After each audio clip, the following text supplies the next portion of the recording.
মহামন্ত্রী কাবিল খা চলে গিয়েছে জয়নব ভবনে আমার বিয়ের পাইকাম নিয়ে। হয়তো কিছুক্ষণের মধ্যেই জয়নবকে নিয়ে কাবিল খা আমার দরবারে চলে। মহলখানা এত সুন্দর করে সাজানো হয়েছে, সম্রাট বহুরূপী আলোক সজ্জায় সজ্জিত করা হয়েছে, কিন্তু এখন আসছে কিনা কেন?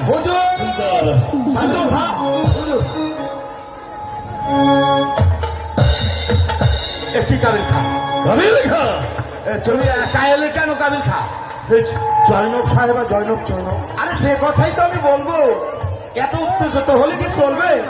কাবিল খা, আর দেখতে পাচ্ছি না তো, তাই তুই আমি একা যখন কেন? বিবি জয়নবের নিকট গেলাম, আচ্ছা, তালাকনামা দিবার সঙ্গে সঙ্গে বিবি জয়নব কি কান্না, তা তো কাঁদবে। তো কাবিল খা কাঁদবেই তো। আমি বললাম কতদিনের পুরনো প্রেম। জি, আমি বললাম এত কান্নাকাটি করে কি হবে, একটা খুশির সংবাদ আছে। আচ্ছা আচ্ছা, বিবি জয়নব বলল কিসের খুশির সংবাদ? হ্যাঁ। আমি বললাম আমার সম্রাট একখানা পত্র দিছে, আচ্ছা। আপনাকে শাদি করবে বলে। বাহ বাহ বাহ বাহ। উনি অবশ্যই খুশি হয়েছে। খুশি হয়েছে। বলেছে জানে কি বলেছে? ওই কাঁদছিস কেন? কাবিল খা, কাঁদছো কেন? বলো কি বলেছে? বল কাবিল খা, কি হয়েছে? আমার বলতেছে ভয় হচ্ছে সম্রাট, কাবিল খা, আপনি অভয় দান করে। আমি তোকে অভয় দান করছি, তুই আমার সম্মুখে সব কিছু খুলে বল। সে আপনার পত্র খানা কে? আচ্ছা। সে আপনার পত্র খানা কে? হয়, পত্র কে? এত বড় কথা। আমার পত্রকে পদাঘাত করেছে ওই জয়নব বিবি। তার এত বড় হিম্মত, এত অহংকার। সম্রাট, সম্রাট, একটা খবর আছে সম্রাট। বলো বলো বলো সাগর। আমি যখন জয়নব ভবনে যাচ্ছিলাম না, আচ্ছা, হঠাৎ করে রাস্তা হারাই ফেলাই। তারপর পত্রের মধ্যে বড় ইমাম সাহেবের সাথে দেখা হয়। বড় ইমাম সাহেব আমাকে একখানা পত্র দিল। পত্র দিয়েছে। পত্রখানা বিবি জয়নবের হাতে দিবার সঙ্গে সঙ্গে বিবি জয়নব ওই পত্র গ্রহণ করে বিবি জয়নব এখন ইমাম বাড়িতে। আমার দোষটা ও হুজুর, আমার ওরা সম্মুখ থেকে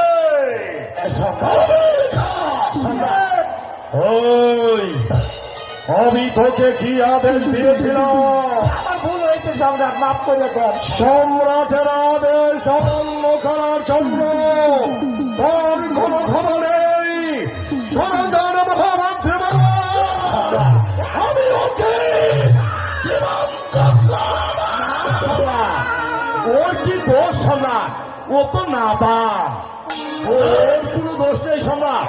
সম্পূর্ণ দোষ তো হচ্ছে ওই বড় ইমাম হাসান শাহ। সম্রাট, বড় ইমাম হাসান শাহের দোষ। আপনি যেখানে বিয়ের পাইগাম পাঠিয়েছেন, তার সাহস কি করে হলো সেখানে সেখানে সে বিয়ের পাইগাম পাঠায়? মহামন্ত্রী বলবান, আপনি তো ঠিক কথাই বলেছেন মহামন্ত্রী বলবান।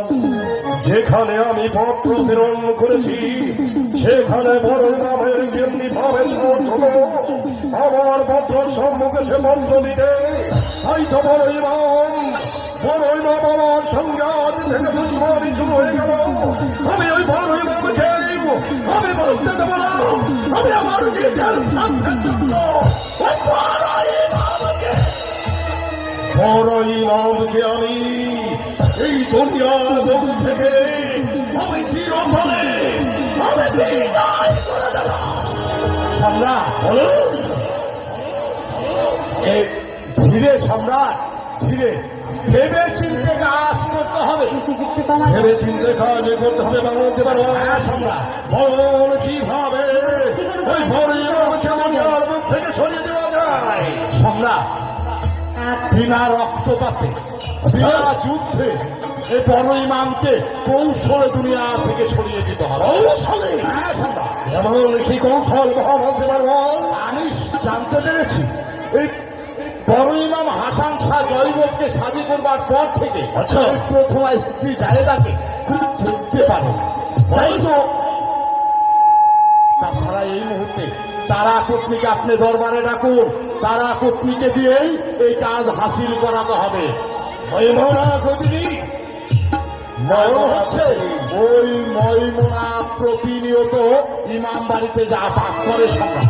আচ্ছা এই ময়মনাকে দিয়ে কাজ হবে সম্রাট। কামিল খা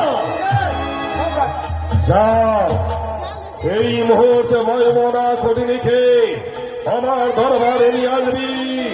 এখানে দাঁড়িয়ে আছি যে কেন কামিল খা চলে যা। হ্যাঁ সম্রাট। কাবিল খা চলে গিয়েছে ময়মনাকে দরবারে নিয়ে আসার জন্য। ময়মনা যখন দরবারে আসবে তখন কিভাবে ময়মনাকে দিয়ে আমার চিরশত্রু ওই বড় ইমামকে দুনিয়ার মুখ থেকে সরিয়ে দিবে। সম্রাট যখন ময়মনা আপনার দরবারে আসবে, ময়মনা আপনাকে আপনি বলবেন আপনি সামান্য একটা ছোট কাজ করে দিতে হবে, বড় ইমামকে কৌশলে এই দুনিয়ার মুখ থেকে সরিয়ে দিতে হবে। তার বিনিময়ে তাকে আপনি এমন অর্থ দেবেন যেন সে সারা জীবন বসে বসে খেতে পারে। ওই লোভ না দেখালে তো কাজ হবে না। হুজুর, হুজুর এই দেন ময়মনাকে সঙ্গে করে নিয়েছি। আরে এসো মা জননী, এসো ময়মনা, এসো মা জননী, এসো। আয়া করছি আসো আসো। সালাম হুজুর, সালাম। সালাম কি লিখে হুজুর এই অসময় আমাকে আগমন? ময়মনা, তোমাকে যখন দরবারে তলব করা হয়েছে তোমাকে তো কোনো প্রয়োজনে আমি তলব করেছি, তাই না? মহারাজ মারওয়ান সম্রাট বলো ময়মনাকে কি প্রয়োজনে আমি দরবারে হাজির করেছি? এই যে মা জননী, হ্যাঁ বলুন। এই সম্রাটের সামান্য একটা কাজ করে দিতে হবে। তা বলি কি কাজটা করতে তেমন হবে? কিছু নয়, তাহলে কি? তোমার তো ইমাম বাড়িতে বেশ ডাপায়া, তাই শুনতে পেরেছি বড় ইমাম নাকি জয়নবকে শাদী করেছে, তার প্রথমা স্ত্রীকে সে দেখতে পারে না। তাই তো কৌশলে ওই বড় ইমামকে তোমার এই দুনিয়ার বুক থেকে সরিয়ে দিতে হবে। ওরে বাবা রে বাবা, ময়মনা, হুজুর আমি এই কাজ করা পারি না হুজুর। ময়মনা, অর্থ পেলে তুমি এমন কোনো কাজ নেই যে করতে পারো না, সে বিষয়ে কিন্তু আমি সব কিছু জানি। ময়মনা, হ্যাঁ ময়মনা, এই তোমার মতো এমন লোককে আমার দরবার আমি তলব করেছি। তাছাড়া কাজটি যদি তুমি করে দিতে পারো না আমি তোমাকে দেব 10,000 স্বর্ণ মুদ্রা। যা দিয়ে তুমি সারা জীবন বসে বসে আরামায় আসে খেতে পারবে। পারবো না মানে?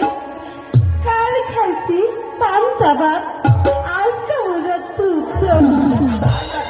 হুজুর। ময়মনা, আমি পারবো হুজুর। হ্যাঁ, হুজুর আমি এমন কিছু নাই না পারি। আচ্ছা, এই আকাশে হলো তারা, হ্যাঁ, পাতলা হলো বাড়ি, আমার নাম ময়মনাপুরি। হ্যাঁ। এমন কোনো কাম নাই আমি নাই পারি। এই যে মা জননী, তোমার কথা শুনে হাসে না পেরে পারলাম না। ময়মনা, ওই হুজুর, তাহলে যাও, কাজটি তাড়াতাড়ি শেষ করে এই যে মা বাজারে জননী, চলে এসো পুরস্কার দেওয়ার এসো মা জন্য। জননী। এই নাও, এটা আবার কি? এটার মধ্যে হচ্ছে বশীকরণ দাওয়াই। এই দাওয়াই শরবত করে গুলিয়ে খাইয়ে দিলে বড় ইমাম তার প্রথমা স্ত্রীর বাধ্যগত হবে। একেবারে হাতে কথা শুনতো একেবারে তাহলে এখন আমি আহি হুজুর, তারা রাহি। হ্যাঁ, যাও, চলে যাও, চলে যাও, চলে যাও। ময়মনা খুঁটি বলে এই যে মা জননী, ওরে খারাপ গালি লেখা যেতে দে, ইস্তফা থেকে দিয়ে ময়মনাকে। কাল খাইছি পান্তা ভাত, আজকে খাবো না জননী, আহ, একটা কথা বলি, বলুন। লোভে পাপ আর পাপেই হচ্ছে না। মা মন্ত্রী বলুন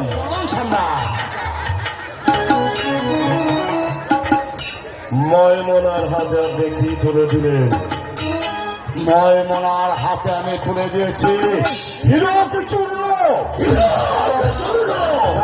একেবারে কোন প্রাণীর পাকিস্থলিতে পৌঁছবে, সে দুনিয়ার মুখে থেকে ধীরে ধীরে নিশ্চিহ্ন হয়ে মৃত্যুবরণ করে। হ্যাঁ সম্রাট, বলেছিলাম না সম্রাট, বিনা যুদ্ধে বিনা রক্তপাতে এই বড়ই মামকে আমি দুনিয়ার বুক থেকে সরিয়ে দেব। এটাই হচ্ছে মহামন্ত্রী মারওয়ানের বুদ্ধি।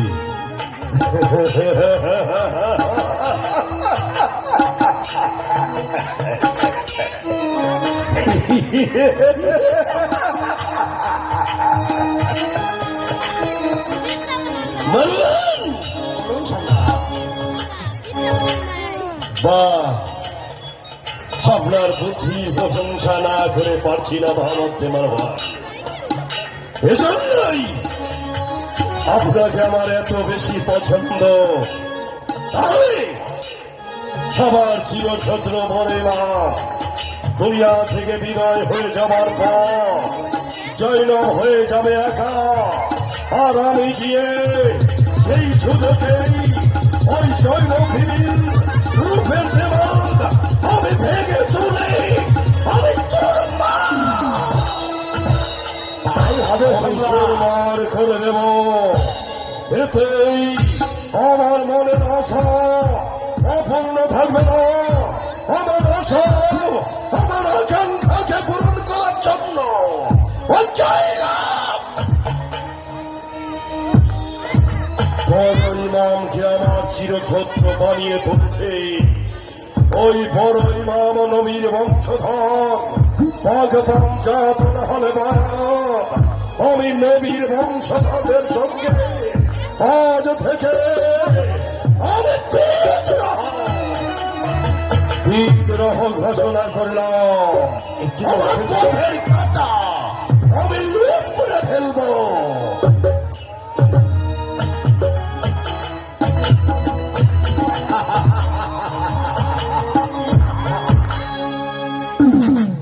এ হলো কাবিল খা।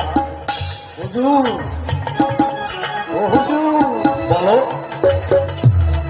আপনার বুদ্ধির প্রশংসা না করে আমি পারি না। কেন কেন কেন কেন কেন আপনি এত বুদ্ধি রাখেন বইয়া কেন? এই আমার এই কিছুক্ষণ আগে ছোট- আমারে বাঁচালেন, আবার ময়মনা কুটনিকে দিয়ে চালটা খাটালেন। আসলে আপনি এই একটা চোখ দিয়ে এত কিছু দেখেন।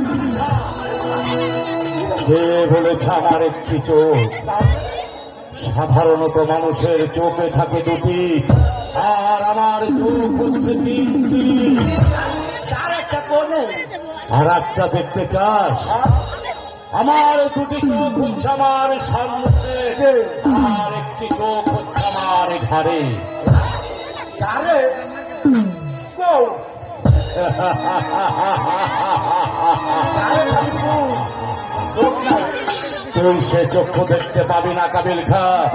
আমি সামনের চোখে দিয়ে সম্মুখে কি হচ্ছে সেগুলো দেখি, আর পিছনের চোখ দিয়ে পেছনে যা ঘটছে তা অনুভব করি। জানিস কাবিল খা, আমি কি চাই জানিস? আমি চাই কি জানিস? তুই জানিস? কি চাই জানিস? আপনি চান এই দামিনীদের